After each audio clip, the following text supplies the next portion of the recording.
पहलगाम में जो निर्दोष लोग बैसरन घाटी में गए थे, उनको आकर 5 खूंखार आतंकवादियों ने कैसे मार दिया।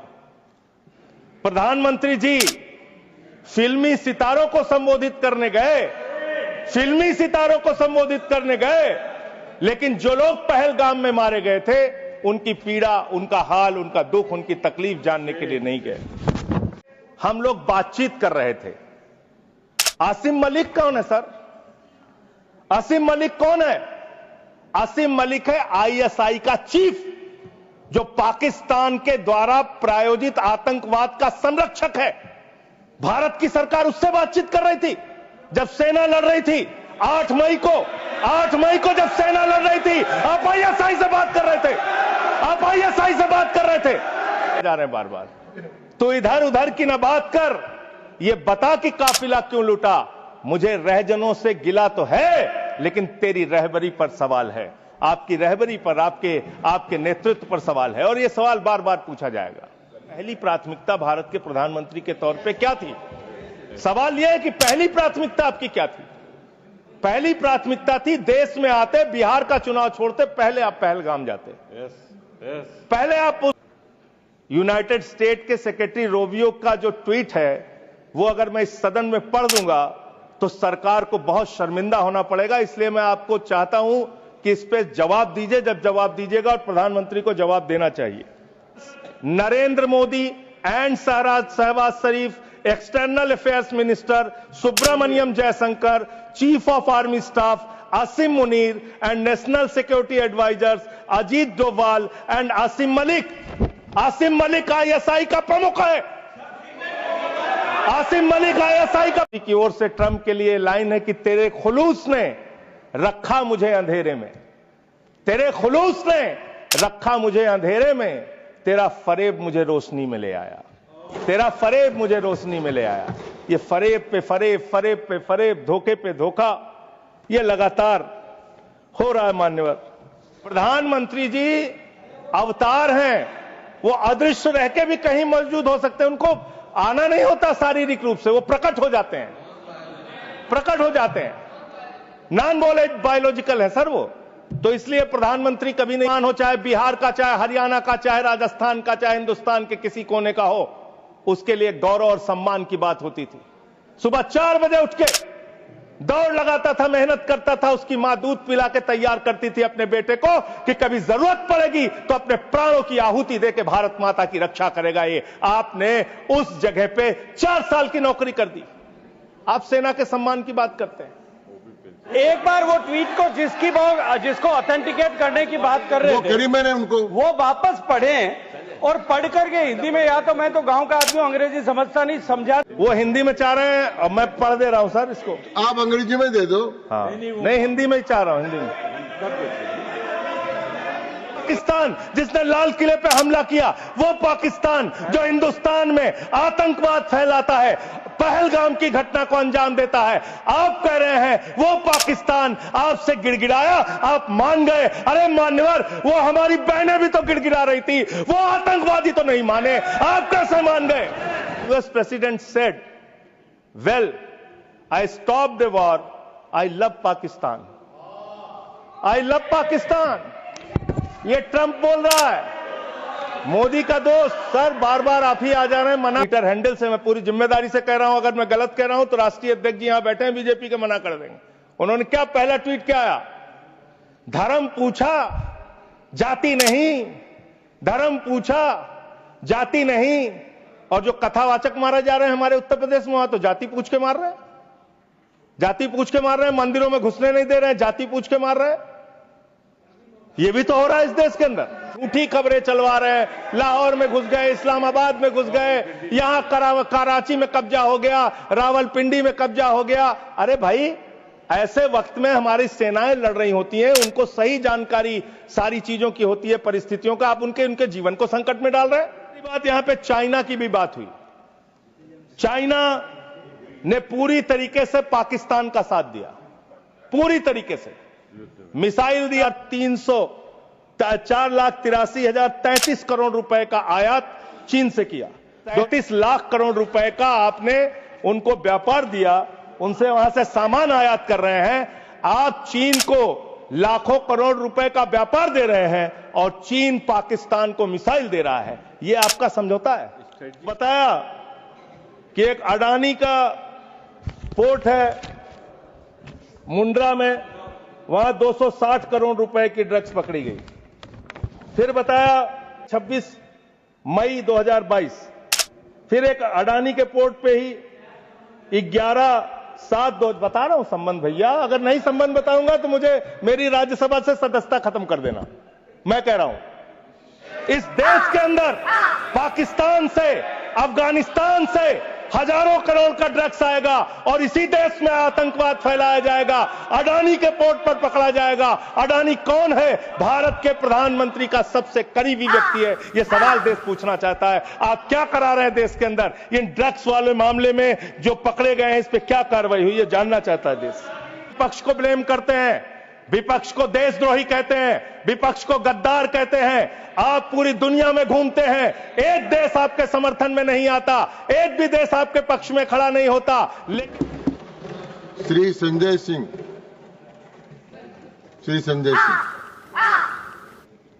धन्यवाद मान्यवर, आपने मुझे इस महत्वपूर्ण विषय पर अपनी बात कहने का मौका दिया।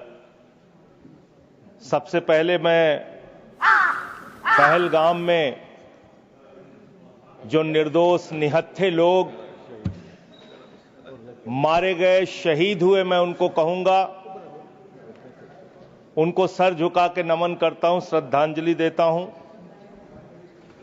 ऑपरेशन सिंदूर के दौरान कश्मीर के 16 नागरिक मारे गए, जिसमें एडीसी राजकुमार थापा और 2 जुड़वा बच्चे भी मारे गए। उनको भी सर झुका के नमन करता हूं और श्रद्धांजलि देता हूं। मैं नमन करता हूं और श्रद्धांजलि देता हूं इंडियन एयरफोर्स के मेडिकल असिस्टेंट सुरेंद्र कुमार जी को, बीएसएफ के सब इंस्पेक्टर मोहम्मद इम्तियाज जी को, बीएसएफ के कांस्टेबल दीपक जी को, आर्मी के लांस नायक दिनेश कुमार जी को, सुनील कुमार जी को, मुरली नायक जी को, अली शेख जी को और पवन कुमार जी को, जिन्होंने अपनी शहादत देकर ऑपरेशन सिंदूर में अपनी वीरता और शौर्य का परिचय दिया और पाकिस्तान को मुंहतोड़ जवाब देने के लिए अपना सर्वोच्च बलिदान दिया।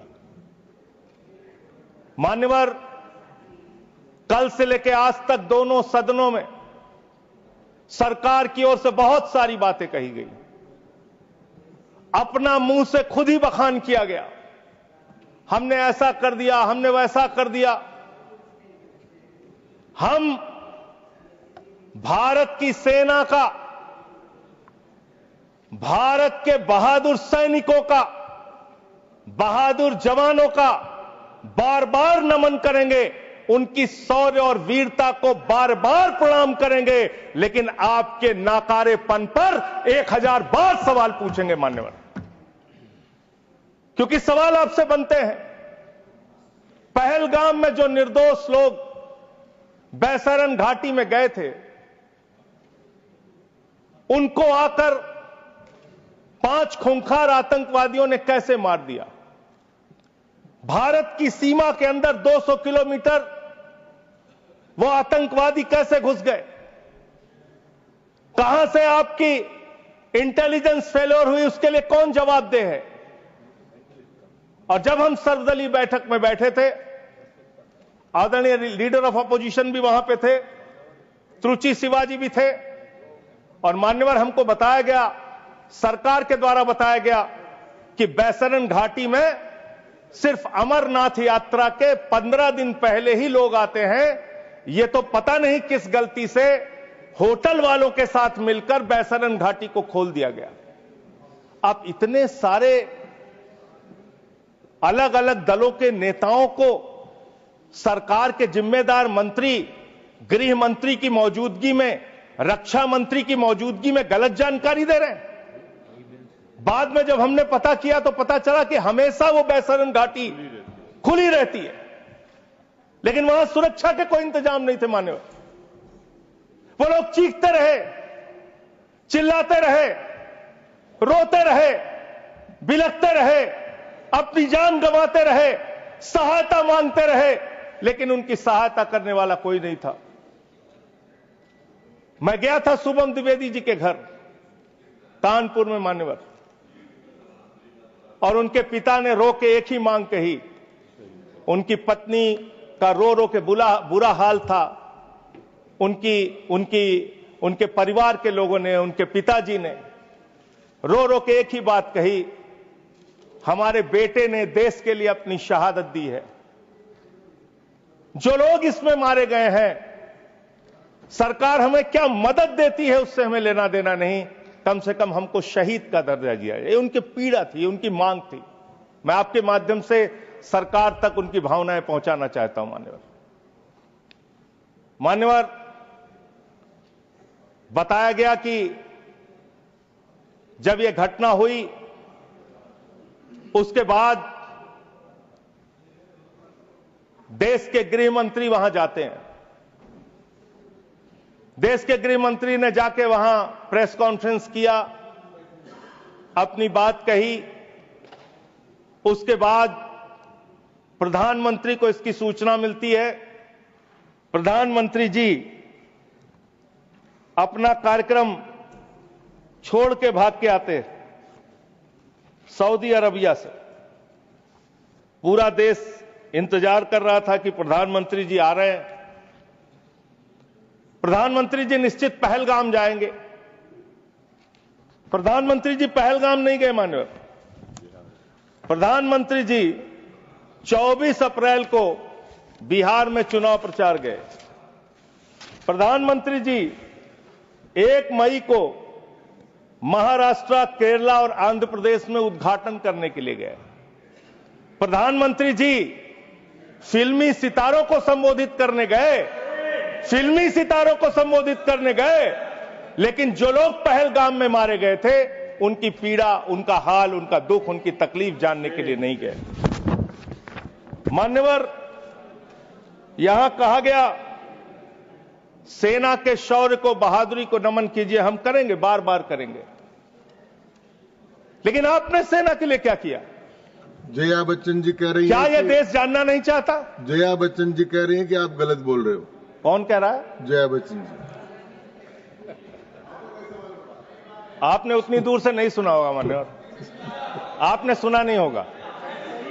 आप सुन लीजिए मान्यवर, आप सुन लीजिए, कृपया सुन लीजिए मान्यवर। तो फिल्मी सितारे जो आपने कहा ना, वो जिस तरह से आपने कहा कुछ डेरोगेटरी लगा, यही मेरा ऑब्जेक्शन। मान्यवर, नहीं, मैं ये नहीं कह रहा हूं कि फिल्मी सितारों को आपने संबोधित किया या किसी आप कार्यक्रम में गए, लेकिन आपकी पहली प्राथमिकता भारत के प्रधानमंत्री के तौर पे क्या थी? सवाल यह है कि पहली प्राथमिकता आपकी क्या थी? पहली प्राथमिकता थी देश में आते, बिहार का चुनाव छोड़ते, पहले आप पहलगाम जाते। पहले आप उस घटना स्थल पे जाते। हमारा सवाल यह है, अभी त्रुचि शिवाजी बहुत दुखी थे, कह रहे थे प्रधानमंत्री कहां हैं, सदन में क्यों नहीं आए, प्रधानमंत्री कहां हैं, प्रधानमंत्री कहां हैं? अरे शिवाजी, वो अवतार है, इंसान नहीं है। वो अवतार है, कृपया भगवान है, अदृश्य। इधर देखें, अदृश्य नहीं, कल तमिलनाडु में ही थे। अभी सर ये बड़े परेशान है कि प्रधानमंत्री जी सदन में नहीं आए। प्रधानमंत्री जी अवतार हैं, वो अदृश्य रह के भी कहीं मौजूद हो सकते हैं। उनको आना नहीं होता शारीरिक रूप से, वो प्रकट हो जाते हैं, प्रकट हो जाते हैं। नॉन बायोलॉजिकल है सर वो, तो इसलिए प्रधानमंत्री कभी नहीं आते ऐसे मसलों पे। 18 घंटे काम करते हैं प्रधानमंत्री, लेकिन इतने गंभीर विषय पे दोनों सदनों के अंदर चर्चा हो रही है। 18 घंटे काम करने वाला प्रधानमंत्री 2 घंटे भी दोनों सदनों में क्यों नहीं है? यह सवाल हम लोग पूछना चाहते हैं। आपको इसका महत्व नहीं नजर आता? आपको कह रहे हैं आपकी बात सुनने के लिए नहीं आना चाहते, राजनाथ सिंह की बात सुनने आ जाते। ये लोग भी बकवास करते हैं। हम लोग जब बोले मत सुनो, भेज दो वापस, कम से कम अपने लोगों की तो सुनने आ जाओ। बकवास वो भी सुनने नहीं आते, बकवास बोला सब, बकवास सब नहीं, उन्होंने बोला हट जाएगा दोनों। जैसे आप उनका सुन ले वैसे मैंने उनका सुन लिया, तो आपके मंत्री यहां बकवास करते हैं। आपके माननीय मंत्री, सांसद, नेता जो आते हैं तरफ से भी आया वो बकवास सब मत बोलिएगा, आप चेयर ने मना कर दिया। चलो मान्यवर, ये सेना के सम्मान की बात हो रही है। आपने कितना सेना का सम्मान किया? 3 साल तक भारत के सेना की भर्ती बंद रही मान्यवर, और उन 3 सालों में भर्ती बंद होने के कारण 1,80,000 सेना की तादाद को कम किया गया। उसके लिए आप जिम्मेदार हैं। बार बार आपसे सवाल पूछा जाएगा और आपकी आलोचना होनी चाहिए। आपने भारत की सेना में भर्ती होना, वो चाहे उत्तर प्रदेश का नौजवान हो, चाहे बिहार का, चाहे हरियाणा का, चाहे राजस्थान का, चाहे हिंदुस्तान के किसी कोने का हो, उसके लिए गौरव और सम्मान की बात होती थी। सुबह 4 बजे उठ के दौड़ लगाता था, मेहनत करता था, उसकी मां दूध पिला के तैयार करती थी अपने बेटे को कि कभी जरूरत पड़ेगी तो अपने प्राणों की आहुति देके भारत माता की रक्षा करेगा। ये आपने उस जगह पे 4 साल की नौकरी कर दी। आप सेना के सम्मान की बात करते हैं। आपके पास सब कुछ के लिए पैसा है, अपने दोस्तों के ऊपर लुटाने के लिए लाखों हजारों करोड़ रुपए है, लेकिन सेना के जवान को आपने अग्निवीर बना के 4 साल की योजना में उनको जवान बना दिया। उनके लिए तनख्वाह देने के लिए पैसा नहीं है आपके पास। बीएसएफ के जवान, सीआईएसएफ के जवान, पैरामिलिट्री फोर्सेस के जवान, उनको पेंशन देने के लिए पैसा नहीं है, शहीद का दर्जा देने के लिए पैसा नहीं है आपके पास। आपके पास सीआरपीएफ के जवान, उनको पैरामिलिट्री फोर्सेस को आपको पेंशन देने और शहीद का दर्जा देने का पैसा नहीं है। आप सेना के सम्मान की बात करते हैं। मान्यवर, सबसे बड़ा दुख इस बात का हुआ, कल से कहा जा रहा है नहीं, हमने अपने आप सीज फायर डिक्लेयर किया, इसमें किसी तीसरे देश का हस्तक्षेप नहीं है। आजादी के बाद से लेकर आज तक भारत का स्टैंड एक ही रहा है, हम पाकिस्तान के मामले में किसी भी तीसरे देश की मध्यस्थता नहीं मानते। अगर उस बात के साथ किसी ने धोखा किया है, किसी ने विश्वासघात किया है, तो उसका नाम है भारत के प्रधानमंत्री नरेंद्र मोदी। मैं इस सदन के अंदर कहना चाहता हूं, आपने उस भावना के साथ विश्वासघात किया है। मान्यवर, अमेरिका की मध्यस्थता आपने स्वीकार की, और मैं इसलिए चंद लाइनें आपके लिए कहना चाहूंगा कि तू इधर उधर की ना बात कर, तू उधर की। आप ही का चेहरा आ रहा है सर, थोड़ा निर्देश दे दीजिए, आप ही को दिखाए जा रहे हैं बार बार। तू इधर उधर की ना बात कर, ये बता कि काफिला क्यों लूटा। मुझे रहजनों से गिला तो है, लेकिन तेरी रहबरी पर सवाल है, आपकी रहबरी पर, आपके नेतृत्व पर सवाल है, और यह सवाल बार बार पूछा जाएगा। 10 मई को भारत, जो 144 करोड़ की आबादी का मुल्क है, भारत जो दुनिया का सबसे बड़ा लोकतंत्र है, भारत जो दुनिया की 5वीं बड़ी अर्थव्यवस्था है, उस भारत के मामले में सीज फायर का डिक्लेरेशन भारत की धरती से नहीं होता, अमेरिका की धरती से होता है। अमेरिका का राष्ट्रपति ट्रंप वो ट्वीट करके जानकारी देता है सीज फायर हो गया दोनों देश में, हो जाएगा। हमारी सेनाएं लड़ रही हैं, हमारी सेनाएं मैदान में हैं, और अमेरिका का राष्ट्रपति कह रहा है सीज फायर हो गया। क्या लिख रहा है वो अमेरिका का राष्ट्रपति? After a long night of talks mediated by United States, I am pleased to announce that India and Pakistan have agreed to a full and immediate ceasefire. Congratulations to both countries on using common sense and great intelligence. Thank you for attention to this matter. फिर उसके बाद उपराष्ट्रपति JD Vance 10 मई को इनका tweet आता है, great work from president's team specially secretary Rubio and my gratitude to the leaders of India and Pakistan for their hard work and willingness to engage in this ceasefire. अब जो secretary Rovio का, United state के secretary Rovio का जो tweet है, वो अगर मैं इस सदन में पढ़ दूंगा तो सरकार को बहुत शर्मिंदा होना पड़ेगा। इसलिए मैं आपको चाहता हूं कि इस पे जवाब दीजिए, जब जवाब दीजिएगा, और प्रधानमंत्री को जवाब देना चाहिए। ये 10 मई का ट्वीट है। मैं चाहूंगा सत्ता पक्ष विपक्ष पूरा सदन इसको सुने। Over the past 48 hours vice president Vance and I have engaged with the senior Indian and Pakistani officials including prime ministers Narendra Modi and Shahbaz Sharif, external affairs minister Subrahmanyam Jaishankar, chief of army staff Asim Munir and national security advisers Ajit Doval and Asim Malik. I am pleased to announce the governments of India and Pakistan have agreed to an immediate ceasefire and to start talks on a broad set of issues at a neutral site. We commend Prime Ministers Modi and Sharif on their wisdom, prudence and statesmanship in choosing the path of peace. कृपया इनको प्रमाणित करके, ये प्रमाणित कर दूंगा sir, प्रमाणित करें, इसको प्रमाणित करके दें सर। मुझे बोलने, हाँ मैं बोलने दे रहा हूँ आपको। अरे सर ऐसे आप बीच बीच में बोलेंगे तो मैं नहीं बोलता बीच में जी। आप प्रमाणित करके दे, उसके बाद इसको रिकॉर्ड में ले। हाँ सर, इसको हटा क्यों रहे हैं आप?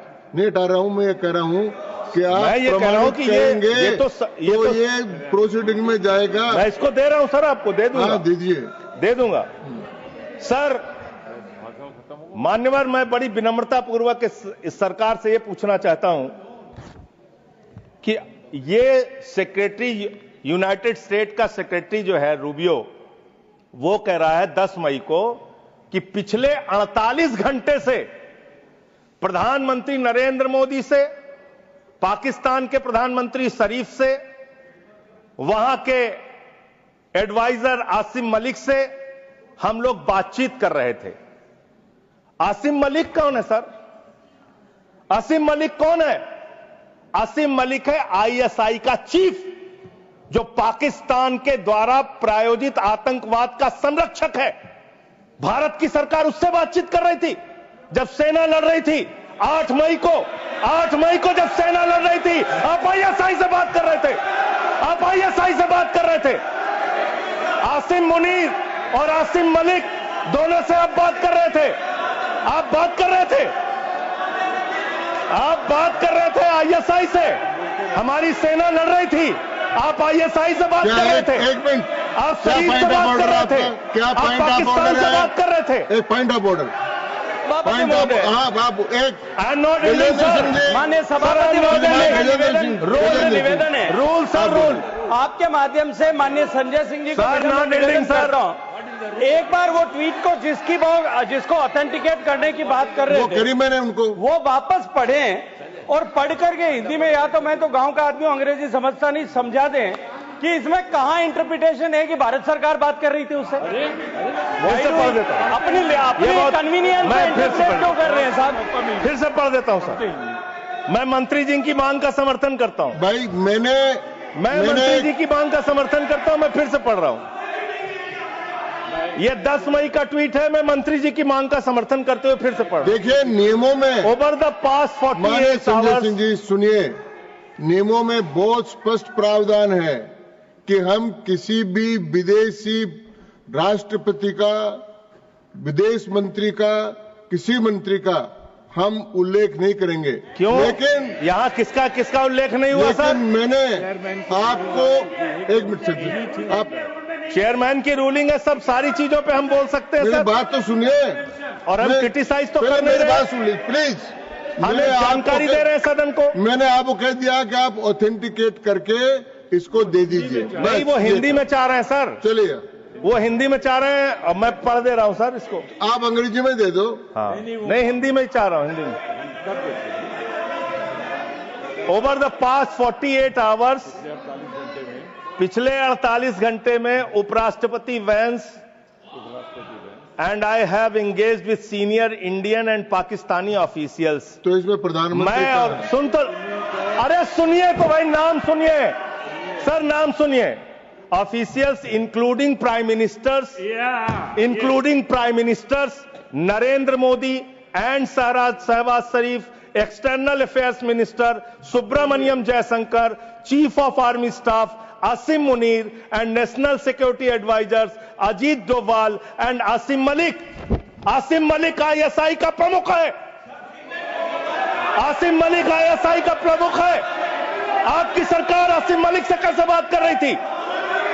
जो आतंकवाद को जन्म देते हैं, आप उनसे बात करते हैं? और वाइस प्रेसिडेंट बेंच ने की, और फिर तो मोदी जी ने बात की, डिस्टर्ब करेंगे, ठीक बात ने बात की. ये सर, ये ठीक बात नहीं है. जबरदस्ती डिस्टर्ब करेंगे, ठीक नहीं है सर. मैंने अपनी व्यवस्था दे दी. सर ये झूठा शब्द बोल रहे हैं. इनको झूठा शब्द तो नहीं आएगा. इनको आप आगे बढ़िए. सर इसके बारे में मैंने व्यवस्था दे चुका. सर मान्यवर, 10 मई को मदन जी कृपया बैठ जाए. 10 मई को यह सीज फायर की डिक्लेरेशन होती है. 5 जून को कृपया बैठ जाए. लीजिए यार सर, मैंने पाकिस्तान इसमें दे दिया व्यवस्था. कृपया बैठ जाए. 5 जून को पाकिस्तान को संयुक्त राष्ट्र संघ की एंटी टेररिस्ट कमेटी जो है, उसका वाइस प्रेसिडेंट बनाया जाता है. हम जानते हैं इसमें अमेरिका की ही चलती है. अमेरिका के कहने पे बनाया. पाकिस्तान एंटी टेररिस्ट कमेटी का वाइस प्रेसिडेंट बन रहा है. वो पाकिस्तान जिसने 10 साल तक ओसामा बिन लादेन को अपने घर में छिपा के रखा, वो पाकिस्तान जहां मसूद अजहर है, वो पाकिस्तान जहां हाफिज सईद है, वो पाकिस्तान जिसने ताज पे हमला किया मुंबई में, वो पाकिस्तान जिसने संसद पे हमला किया, वो पाकिस्तान जिसने अक्षरधाम किया, वो पाकिस्तान जिसने उड़ी किया, वो पाकिस्तान जिसने पुलवामा किया, वो पाकिस्तान जिसने लाल किले पे हमला किया, वो पाकिस्तान जो हिंदुस्तान में आतंकवाद फैलाता है, पहलगाम की घटना को अंजाम देता है. आप कह रहे हैं वो पाकिस्तान आपसे गिड़गिड़ाया, आप मान गए. अरे मान्यवर, वो हमारी बहनें भी तो गिड़गिड़ा रही थी, वो आतंकवादी तो नहीं माने, आप कैसे मान गए? वो बहनें भी तो गिड़गिड़ा रही थी मान्यवर. वो भी तो कह रही थी आतंकवादियों के सामने कि मत मारो मेरे पति को, मत मारो, लेकिन मारा उन्होंने. आप कह रहे पाकिस्तान का डीजीएमओ बात कर गया. पाकिस्तान के डीजीएमओ ने कह दिया कि अब हम आगे कोई घटना नहीं करेंगे. आप मान गए उनकी बात? जिन्होंने संसद पे हमला किया, जिन्होंने लाल किले पे हमला किया, जिन्होंने मुंबई के ताज पे हमला किया, जिन्होंने अक्षरधाम पे हमला किया, जिन्होंने पहलगाम किया, जिन्होंने उड़ी किया, आप उनकी बात मान गए? पुलवामा किया, और पुलवामा मान्यवर, आप सेना के सम्मान की बात करते हैं मान्यवर. 19 जून को अमेरिका ट्रंप के लिए प्रचार करने मैं नहीं गया था मान्यवर. ट्रंप के लिए प्रचार करने महामानव गए थे, मैं नहीं गया था. अब की बार ट्रंप सरकार उन्होंने नारा दिया था मान्यवर. और ये 19 जून को क्या किया? उस ट्रंप ने 19 जून को क्या किया? 19 जून को उसने आसिम मुनीर को बुलाया, पाकिस्तान का आर्मी चीफ, उसको बुलाया सेना का, और उसको बुला के बंद कमरे में लंच कराया. लंच कराने के बाद नहारी खिलाया, हो सकता है नहारी खिलाया हो. और लंच कराने के बाद जब दोनों लोग निकले तो उस लंच में पता चला कि वो आसिम मलिक भी था, ISI का प्रमुख जो था सर, वो भी था बातचीत में. जो इंडिया के अंदर जो ISI आतंकवाद की घटनाएं देता है, जब को अंजाम देता है, वो भी था. तो जब उससे पूछा गया ट्रंप से what he wanted to achieve from meeting mister Munir, the US president said, well I stop the war, I love Pakistan. I love Pakistan, ये ट्रंप बोल रहा है. मोदी का दोस्त सर, बार बार आप ही आ जा रहे हैं, मना कर दीजिए, ऐसे क्यों कर रहे हैं? बार बार आप ही आ रहे हैं। आई लव पाकिस्तान, ऐसे स्ट्रेटेजिक खेल मत खेलिए सर। आई लव पाकिस्तान कह रहा है ट्रंप, वहां पाकिस्तान और अमेरिका का इलू इलू चल रहा है, और आप कह रहे हैं अब की बार ट्रंप सरकार। आप कह रहे हैं 14 फरवरी को जाके, 14 फरवरी 2025 को प्रधानमंत्री जी गए थे, मागा plus मीगा becomes mega partnership for prosperity. आप कह रहे हैं मोदी जी 14 फरवरी को गए थे। 14 फरवरी 2025 को जब आप गए थे तो 7 फरवरी को वही अमेरिका हमारे भारतीयों को बेड़ी में बांध के अमृतसर में उतारा था सर। और आपने आपत्ति नहीं की। आप कह रहे हैं मेगा मीगा मागा, वहां कर रहे हैं मेगा मीगा मागा, मेगा मीगा मागा, और वो अमेरिका आपके साथ ऐसे विश्वासघात कर रहा है। अभी उसके बाद ये तो आई लव पाकिस्तान बोला, फिर उसके बाद डिप्टी पीएम पाकिस्तान का उप प्रधानमंत्री गया 25 जुलाई को, उसने यूएस सेक्रेटरी से मुलाकात की, इस रूबियो से, मार्को रूबियो से, और उसके बाद ये लास्ट की लाइन खाली पढ़ रहा हूं, I also thanked him for Pakistan partnership in countering terrorism and preserving regional stability. ये धन्यवाद कर रहा है, धन्यवाद कर रहा है अमेरिका का मार्को रूबियो सेक्रेटरी कह रहा है कि पाकिस्तान को हम धन्यवाद देते हैं आतंकवाद से लड़ने के लिए। तो मुझे एक लाइन याद आ रही है, खुलूस मतलब होता है मोहब्बत। प्रधानमंत्री जी के लिए और अमेरिका के राष्ट्रपति के लिए एक लाइन में पढ़ना चाहूंगा। प्रधानमंत्री तो फिदा है उनके ऊपर, ट्रंप के ऊपर, तो प्रधानमंत्री की ओर से ट्रंप के लिए लाइन है कि तेरे खुलूस ने रखा मुझे अंधेरे में, तेरे खुलूस ने रखा मुझे अंधेरे में, तेरा फरेब मुझे रोशनी में ले आया, तेरा फरेब मुझे रोशनी में ले आया। ये फरेब पे फरेब, फरेब पे फरेब, धोखे पे धोखा, ये लगातार हो रहा है। मान्यवर, अब मैं एक बहुत ही महत्वपूर्ण बात आपके सामने रखना चाहूंगा। हमारी सरकार ने कहा हम अपने वीर जवानों के लिए ताली बजाएं, हमने ताली बजाया। हम उनका नमन करें, हमने नमन किया। आपने क्या किया? भारत के सेना की बहादुर बेटी कर्नल सोफिया कुरैशी के लिए आपका बीजेपी सरकार का मध्य प्रदेश का मंत्री कहता है वो आतंकवादियों की बहन है। और यही नहीं मान्यवर, बात यहां तक नहीं रुकती।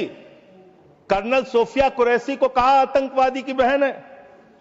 भारत के विदेश सचिव विक्रम मिस्री जी, उनकी बेटी के लिए सोशल मीडिया पे इतनी ज्यादा आपत्तिजनक बातें लिखी गई, सरकार ने कोई कार्रवाई नहीं की और विदेश सचिव को अपना ट्विटर का अकाउंट लॉक करना पड़ा। अब अपने लोगों को सुरक्षा नहीं दे पाते, अब अपने लोगों को सुरक्षा नहीं दे पाते।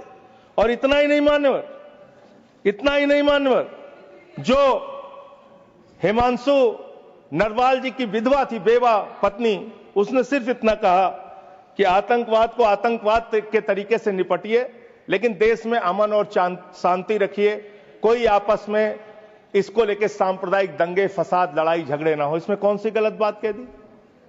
आप तो खाली ताक में रहते हैं हर मौके का फायदा उठाने के लिए। पहलगाम की घटना हुई मान्यवर, हम लोग श्रद्धांजलि अर्पित कर रहे थे और भारतीय जनता पार्टी के ट्विटर हैंडल से, मैं पूरी जिम्मेदारी से कह रहा हूं, अगर मैं गलत कह रहा हूं तो राष्ट्रीय अध्यक्ष जी यहां बैठे हैं बीजेपी के, मना कर देंगे। उन्होंने क्या पहला ट्वीट क्या आया? धर्म पूछा जाति नहीं, धर्म पूछा जाति नहीं। और जो कथावाचक मारे जा रहे हैं हमारे उत्तर प्रदेश में, वहां तो जाति पूछ के मार रहे हैं, जाति पूछ के मार रहे हैं, मंदिरों में घुसने नहीं दे रहे हैं, जाति पूछ के मार रहे हैं। ये भी तो हो रहा है इस देश के अंदर। इसलिए आप विषय पर बोलिए। माननीय सदस्य, बोल रहा हूं सर। नहीं, विषय नहीं, ये सर, विषय नहीं है ना, ये विषय है सर, ये विषय नहीं है। हाँ, आप विषय पर बोलिए सर, विषय यही है। नरवाल और आप एक बात मैं कह सकता हूं सर, विदेश सचिव का नाम नहीं लिखे, मंत्रालय का नाम लिखे। ये काहे के लिए? ये है सर हम ऑफिसर्स अच्छा चलिए ठीक, जो आपको ठीक लगे सर, जैसे आपने ऑफिसर्स का नाम सर, नहीं ले सकते। नो चलिए सर, नो सर वैसे मैं एक बात कह सकता हूं और सरकार को इसको ध्यान देना चाहिए सर, मैं बड़ी गंभीरता से इस बात को कह रहा हूं। आप गोदी मीडिया से अपनी चाटुकारिता दिन रात करवाना चाहते हैं, करवाइए, कोई हमें दिक्कत नहीं है, वो लोग करेंगे ही। लेकिन जब युद्ध का समय है, लड़ाई का वक्त है, इतने गंभीर समय में है, ऐसे समय में आप ऐसे समय में झूठी खबरें वहां पे चलवा रहे हैं, झूठी खबरें चलवा रहे हैं। लाहौर में घुस गए, इस्लामाबाद में घुस गए, यहां कराची में कब्जा हो गया, रावलपिंडी में कब्जा हो गया। अरे भाई, ऐसे वक्त में हमारी सेनाएं लड़ रही होती हैं, उनको सही जानकारी सारी चीजों की होती है, परिस्थितियों का। आप उनके जीवन को संकट में डाल रहे हैं। कौन कहां लड़ रहा है, किस पोजीशन पे है, आप दुनिया भर की जो भी मन हो रहा खबरें चलाए जा रहे हैं मीडिया पे, तो इस पर भी रोक लगनी चाहिए। तीसरी बात, यहां पे चाइना की भी बात हुई।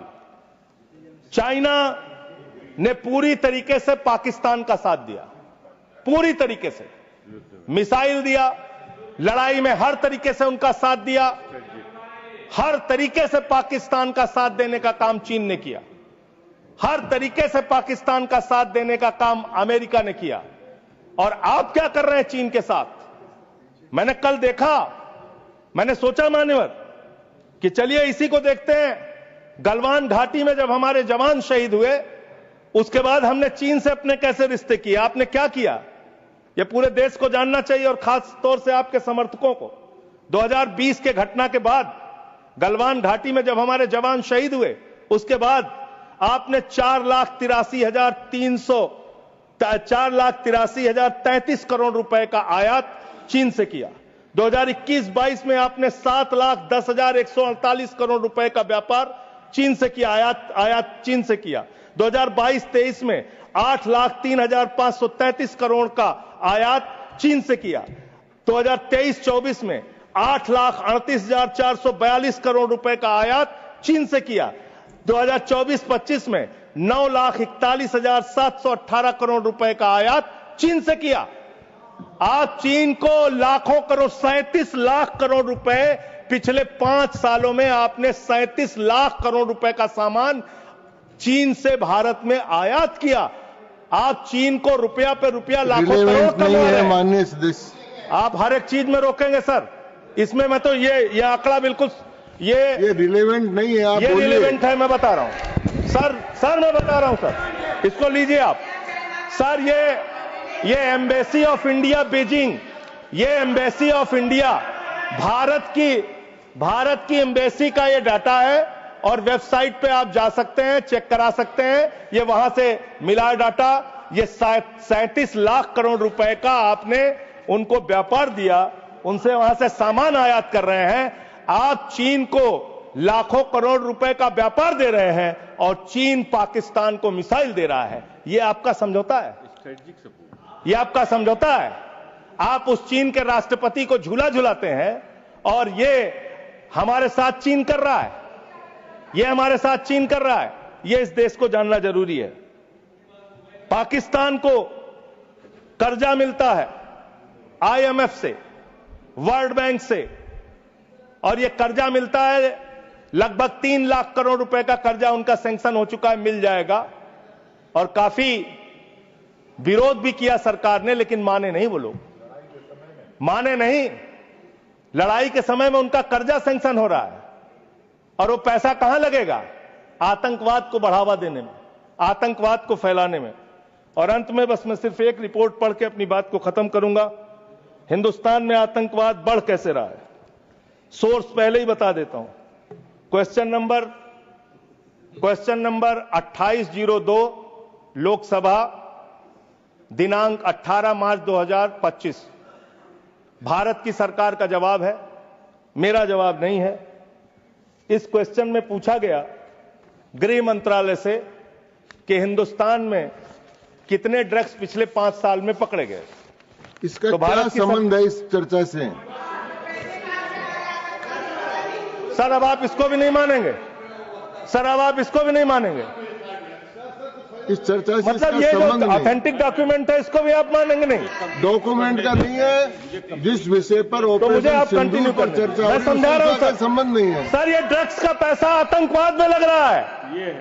ये ड्रग्स का पैसा आतंकवाद में लग रहा है। मैं नहीं कह रहा हूं, सरकार कह रही है। ये तो सुन लीजिए, सरकार कह रही है सर, मैं नहीं कह रहा हूं। पूरी बात ही आप नहीं सुनते सर। सर, पूछा गया पिछले 5 साल में कहां कहां कितना मिला, तो बताया कि एक अडानी का पोर्ट है मुंड्रा में, वहां 260 करोड़ रुपए की ड्रग्स पकड़ी गई। फिर बताया अडानी का पोर्ट, ये तारीख है 26 मई 2022। फिर एक अडानी के पोर्ट पे ही 11/7 बता रहा हूं संबंध भैया, अगर नहीं संबंध बताऊंगा तो मुझे मेरी राज्यसभा से सदस्यता खत्म कर देना। मैं कह रहा हूं आप इधर ही करो जी, उधर किस लिए कर रहे हो? हाँ, तो ऐसे टिक्का टिप्पणी ना करें। अडानी पोर्ट पर हीरोइन पकड़ी गई 150 करोड़ रुपए। तो अडानी ने पकड़ा ही ना। अरे सुन तो लीजिए सर, सुन ले। काहे अडानी का नाम सुन के काहे ऐसे विचलित हो जाते हैं सब लोग? अडानी का नाम सुन के क्यों ऐसे विचलित हो जाते हैं अडानी का नाम सुन के सर? और ये जो पकड़ा गया, तो जिसमें जो लोग गिरफ्तार हुए, इसका भारत की सरकार ने अपोज किया, करना भी चाहिए। एनआईए ने किया, संजय सिंह ने नहीं किया, एनआईए ने करना चाहिए, किया इन्होंने। और जब विरोध किया तो एएसजी महोदय ने सुप्रीम कोर्ट में कहा, एनआईए ने सुप्रीम कोर्ट में कहा, अडानी के पोर्ट से 21,000 करोड़ रुपए की ड्रग्स पकड़ी गई है जो आतंकवाद में लगती है। यह है सर, ये सारा पेपर मैं आपको दे रहा हूं। इस देश के अंदर पाकिस्तान से, अफगानिस्तान से हजारों करोड़ का ड्रग्स आएगा और इसी देश में आतंकवाद फैलाया जाएगा, अडानी के पोर्ट पर पकड़ा जाएगा। अडानी कौन है? भारत के प्रधानमंत्री का सबसे करीबी व्यक्ति है। यह सवाल देश पूछना चाहता है, आप क्या करा रहे हैं देश के अंदर? इन ड्रग्स वाले मामले में जो पकड़े गए हैं, इस पर क्या कार्रवाई हुई है, जानना चाहता है देश। समाप्त हुआ मान्य सदस्य। मान्यवर, अभी बहुत समय है सर, 35 मिनट समय है। 35 मान्यवर, 35 मिनट समय। मान्यवर, मैं अंत में एक ही बात कहना चाहता हूं। आपने कहा कि इस मामले में राजनीति नहीं होनी चाहिए। राजनीति करता कौन है?